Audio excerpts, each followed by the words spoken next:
Hey, everybody. Day 3 of Saints training camp practice just wrapped up. Deuce and I are here with you to give you the full report. A little bit different practice than yesterday. First of all, outside certainly was hot early on in this one. We got a little bit of shade later in the practice, which I think helped the guys out. We also had substantially more extended team periods today, so we got a little bit more to share with you guys.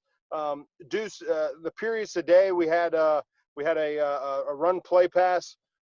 We had a third down period that was pretty long, and then the interior run that we've had all along. And, you know, when I went back and started looking at my notes, the thing that I kept finding in there was nice break up by, nice break up by, nice break up by. I really thought the secondary won the day today.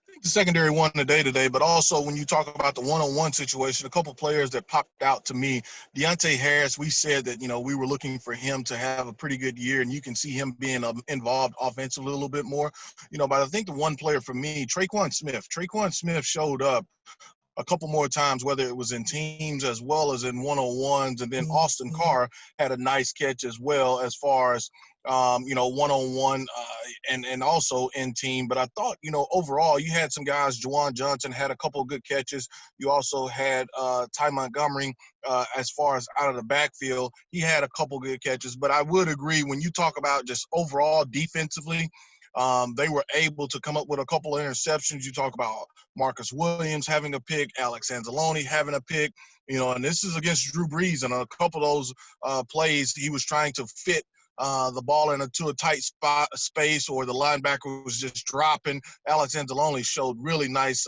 depth on his interception. And then the one Marcus was playing that deep middle safety. There was pressure by Mark Edwards Jr. in Drew's face, and Marcus just had an opportunity to come up and pick it off. He was trying to hit Jared Cook up the seam. So, I thought overall the defense did a really good job as far as coming up with the interceptions.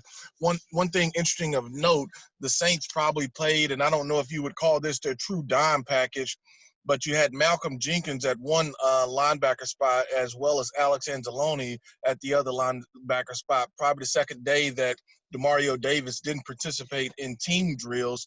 He went through individual. He went through a lot of the walkthrough stuff, but as far as team live contact stuff, he was not involved in it. So, overall, I think defensively, you saw some really, really good stuff on the back end, and then they ran their NASCAR package, Zach. If you don't have our two bookend tackles, and we talked about this earlier, it's such a difference that they make. And, you talk about Sheldon Rankins, you talk about Onyemata, Cam, and Davenport. They were consistently able to get pressure back there on the quarterbacks today. Yeah, absolutely. And certainly at the end of that and third down, when you start getting into third downs, 3rd and 10, 3rd and 12, obviously there's a bit of an advantage shift there to the defense. But we also saw the offensive line look awfully good today in the team run periods.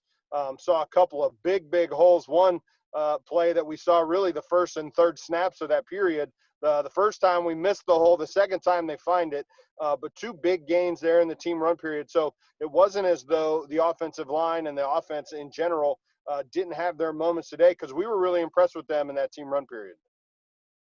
I was definitely impressed. I think Alvin had a run, and not only team run, but 9-on-7. And it was picture perfect. It's one that you can cut up and really go in kind of a teach film, how he was patient, and then he was able to hit it at the backside. Same thing in team run. I know a couple of times that I marked it. Latavius Murray, he had back-to-back runs almost, and the offensive line, it was +5, +7 before even anybody was close to touching him. And so, when you talk about just pure running the football, and the Saints just wanted to say, hey, look, this is what we're going to do, then I think they were able to really, really be physical, and, those backs had yardage to be able to pick up positive yards. Last guy I really want to kind of highlight, I thought he had an excellent practice today. He kept showing up, particularly at the end of practice, and that's David Onyemata. A guy who really came on last season, but man, he was really he was quite frankly dominant at the end of this practice. Did a really nice job. We kind of kept saying over and over again, was David there? Was David there? And when he wasn't there, he was usually a part of a game that was getting somebody else home. So I thought David Onyemata looked really good today, and I think it's going to be really important to see how Sheldon Rankins continues to develop throughout this training camp in terms of how he's recovering, because the early reports from Ryan Nielsen have been really good. If the two of those guys are playing at that level, that's going to be a very difficult front to deal with. Well, the Saints have the luxury just because they have Malcolm Brown, and then obviously you can move Mario inside. The Saints have the luxury really just to push Sheldon on third downs. And so if he is fresh for you on long third down situations, then you know that he's going to be a difference maker. But I thought that Onyemata really lived in the backfield, particularly on those third down plays. And, you know, I got to give a props to Carl Granderson as well. Not only on he had a really nice rush in third downs, but I thought he caused, really it would have been close, either a fumble or I don't know what Deontay Harris did, but Carl Granderson was able to get the ball out on punt coverage. And so that was impressive just because he was a bigger, obviously he's a big player and he was down the field to be able to knock it out. And then, like I said, I probably would have credited him with at least, if not a pressure, then definitely a sack.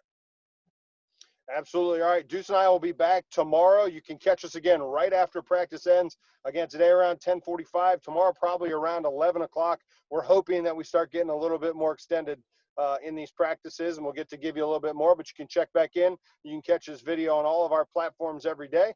Deuce and I will be waiting for you. Shoot us your comments below. Let us know what you want us to look for tomorrow right here on Saints Radio WWL.